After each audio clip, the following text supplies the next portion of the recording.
Assalamualaikum warahmatullahi wabarakatuh. Kembali lagi kawan di Legenda Catur Dunia dan masih dari Piala Dunia Catur 2023 babak keempat game kedua. Game kedua tadi malam Magnus Carlsen berhasil memetik kemenangan saat pegang putih bermain dengan Ruy Lopez kawan mengalahkan Vincent Kemmer yang memaksa partai antara keduanya berlanjut ke tiebreaks nanti malam kawan. Partai-partai yang lain harus juga melanjutkan ke tiebreaks kawan. Tapi ada pemain juga yang langsung lolos setelah memetik kemenangan pada game pertama. Seperti Vidit Santos Gujrati ini menang pada game pertama dan tadi malam pada game kedua menahan remis Edin Barcott. Vidit nanti akan berjumpa antara Nihal Sarin ataupun Yani Puniaci yang masih bermain remis kawan. Mereka masih melanjutkan ke tiebreaks malam ini. Fabiano Caruana memetik kemenangan pada game kedua menghadapi Ray Robson senegara kawan. Caruana nanti akan berjumpa dengan salah satu pemenang antara Parham ataupun Jan-Christophe Duda kawan. Dan juga Alexis Sarana ini menahan remis Wesley So pada game kedua setelah menang pada game pertama kawan. Wesley So gugur di babak keempat ini kawan. Sedangkan Hikaru Nakamura masih bermain remis kawan melawan Praggnanandha. Di sini Arjun Erigai sini menang pada game kedua mengalahkan Javokir Sindarov. Nanti akan bertemu dengan Nils Grandelius. Itulah kawan beberapa hasil yang terjadi di kategori open kawan. Sedangkan Nakamura versus Praggnanandha ini masih melanjutkan ke tiebreaks. Untuk kategori woman-nya, dari pecatur kita Medina Aulia Wardah masih bermain remis kawan, akan melanjutkan tiebreaks malam ini. Tapi kita tidak akan ulas permainannya Medina yang berakhir remis. Kita akan melihat permainan Magnus Carlsen lagi kawan, menghadapi Vincent Kemmer, partai balas dendam kawan. Di sini Magnus Carlsen pegang putih mengawali dengan pembukaan pion raja, pion E4. Dibalas dengan permainan pion raja juga pion E5, ada kuda F3, kuda C6, dan Magnus Carlsen memilih Ruy Lopez kawan gajah B5.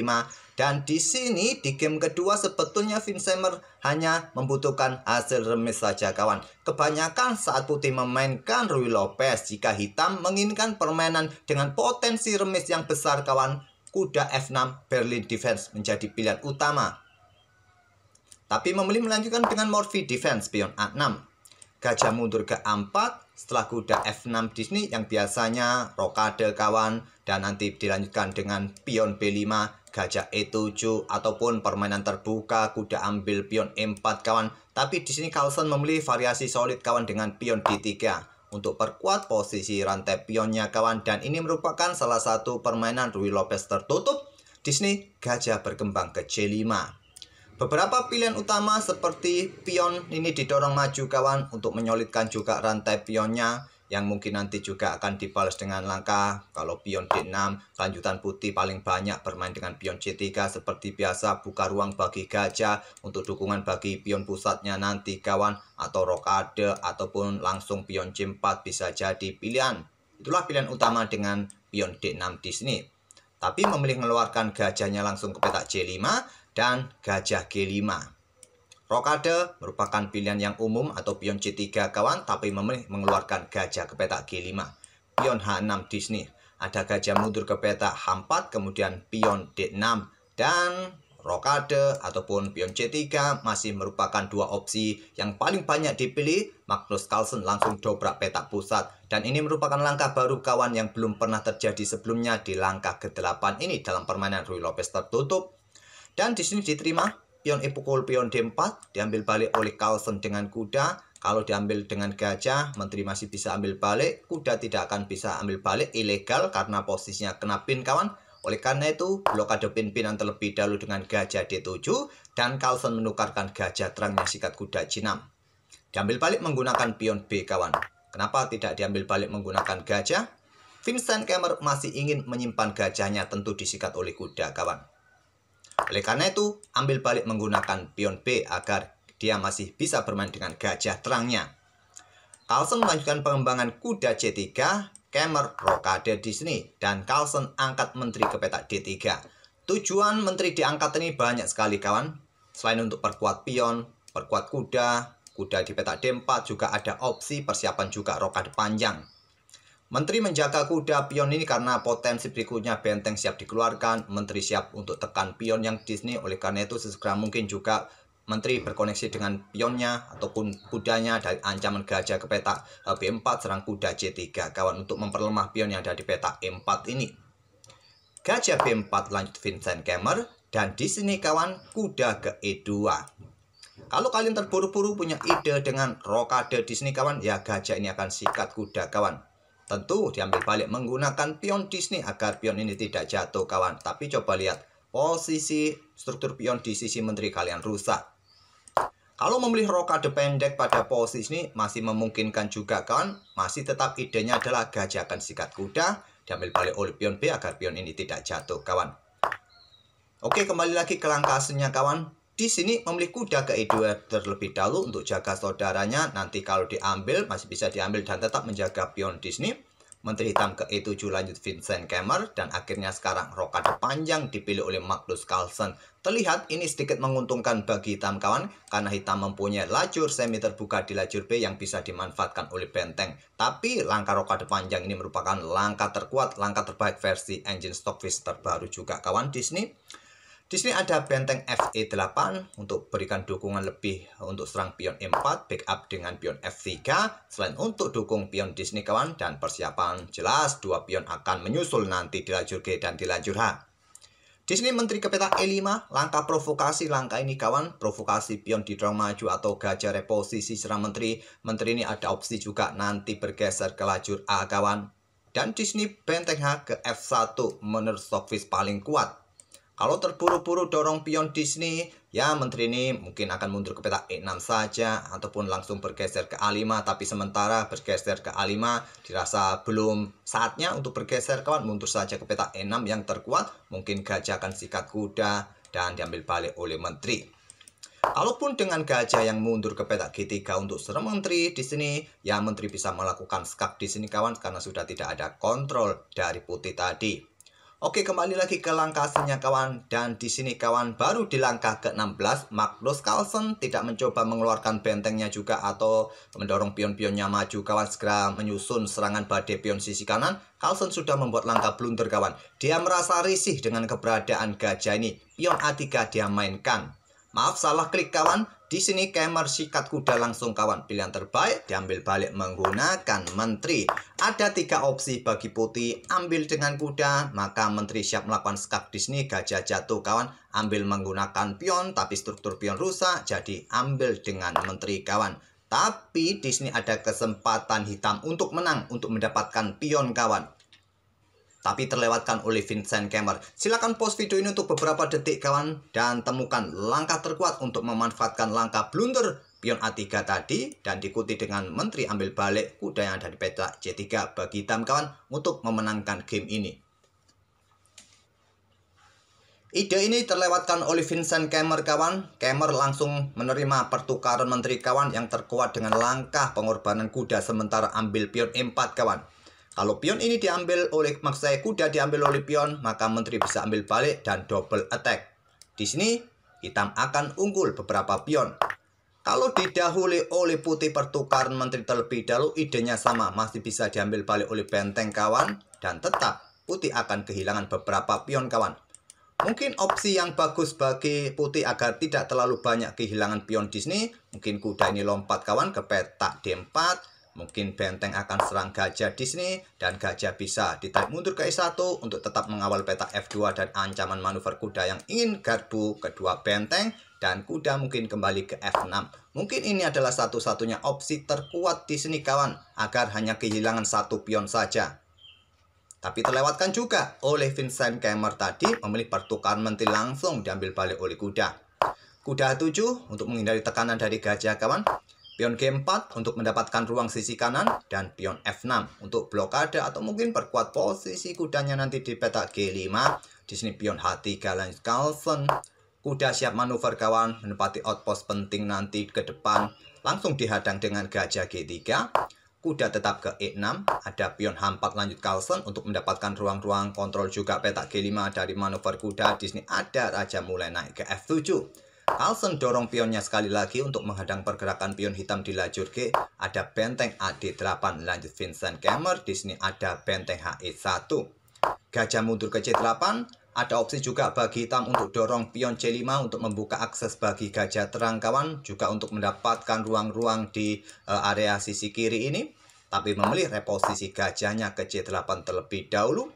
Benteng diangkat naik ke petak D3, ada opsi ditumpuk di lajur E ataupun di lajur D. Ada opsi juga digeser menempati lajur semi terbuka di lajur B nanti kawan. Di sini ada gajah B7. Kuda B1, manuver-manuver mencapai petak A5 serang gajah ataupun juga untuk buka akses benteng bergerak ke lajur B, pion J5 sekarang, lanjut Kemer. Dihentikan dengan pion C4. Tadi ada opsi manuver-manuver juga kawan, tapi Magnus Carlsen ingin perkuat petak D5-nya agar hitam tidak mendorong pion D5 dan di sini ada gajah C6, lanjut Kemer. Pion B3 kawan, benteng B8 serang pion, diikuti kuda untuk serang pion di sini. Oleh karena itu Carlsen langsung jaga petak D4 dengan gajah F2 di sini. Benteng diangkat untuk segera ditumpuk. Di sini Carlsen melangkah kuda D2, perkuat posisi pionnya. Benteng ditumpuk di lajur B. Gajah E3 kawan, lanjut Carlsen. Di sini raja mundur ke G8 membuat langkah menunggu. Raja putih naik ke C2, lanjut Magnus untuk perkuat posisi pionnya agar salah satu perwira, mungkin kuda, siap beraksi lagi kawan. Manuver-manuver mencapai petak ini mungkin nanti. Di sini ada kuda mundur ke D8, pion F4 terlebih dahulu untuk bongkar sisi kanan atau bongkar lajur pusat kawan. Di sini ada pion A5. Ternyata Carlsen ingin bongkar petak pusat terlebih dahulu dengan pion E5. Diterima pion F pukul pion E5, pion F pukul pion E5 dan tidak melanjutkan baku hantam di sini kawan. Di sini kuda ke F7 terlebih dahulu, langkah terkuat kawan untuk ambil balik pion ini atau mengambilnya menggunakan pion C dan tetap mendukung petak D6 nanti. Carlsen perkuat diagonal gelapnya, gajah F4, baru sekarang Kemer pion E pukul pion D5 kawan. Diambil balik oleh gajah, menantang pertukaran kawan. Dan coba lihat, ini juga tidak mengenakkan jangka panjang, punya struktur pion seperti ini kawan. Dan di sini ada opsi untuk sikat gajah, tapi yang menjadi masalah kawan, nanti posisi pion ini juga terancam. Benteng pun siap digeser ke baris ke-7 kawan. Ini tidak akan mengenakkan bagi hitam ke depan. Jadi Kemer tetap menahan kudanya, bermain dengan langkah pion A4. Gajah mundur ke C3, berada di diagonal ini, disusul bentengnya nanti kawan untuk mencoba ancam kuda ataupun pion yang ada di petak G7. Di sini melanjutkan dengan langkah pion pukul pion skak. Raja bergeser, berlindung atau menjadikan pion hitam sebagai pelindungnya. Tidak ada ancaman di lajur B bagi raja putih.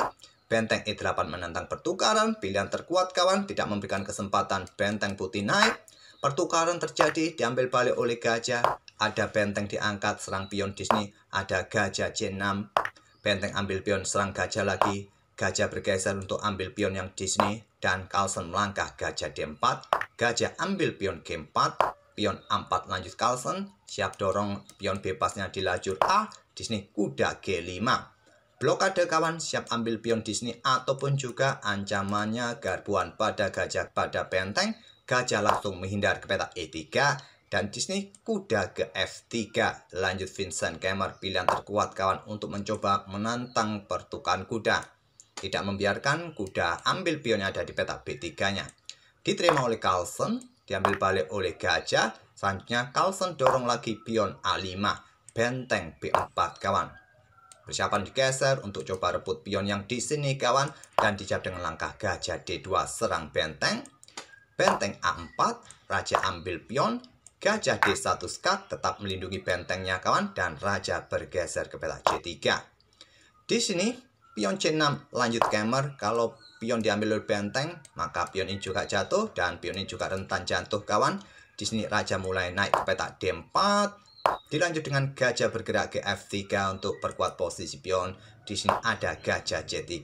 Tetap mengawal pionnya kawan sebelum bentengnya bergeser dan nanti raja siap bergerak untuk pressure pion yang di sini.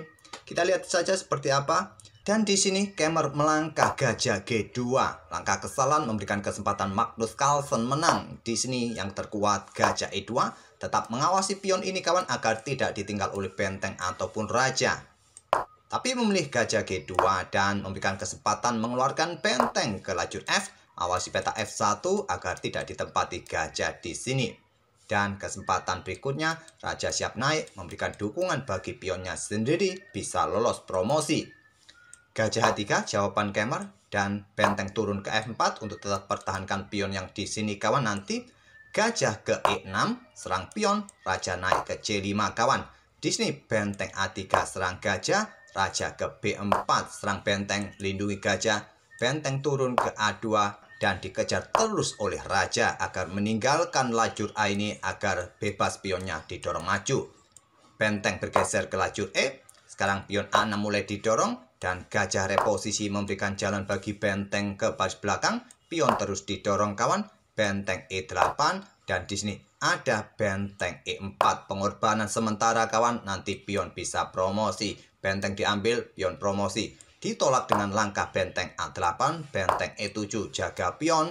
Dan persiapan juga nanti gajah direposisi untuk lindungi pion di sini. Benteng siap bergeser dan melakukan skak. Oleh karena itu pion C5 langsung blokade kawan.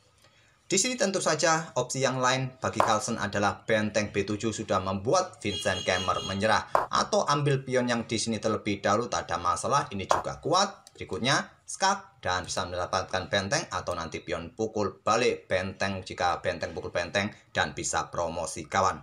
Oke, itulah kawan permainan Magnus Carlsen yang berhasil membalas kekalahannya pada game pertama yang memaksa partai keduanya akan berlanjut ke tiebreaks malam ini kawan.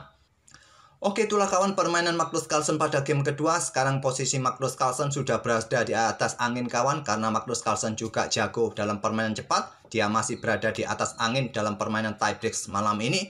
Dan semoga permainan dari kedua pemain tadi bisa menghibur kalian kawan dalam permainan Ruy Lopez tertutup. Dan kita akan bertemu di video-video berikutnya. Terima kasih. Wassalamualaikum warahmatullahi wabarakatuh.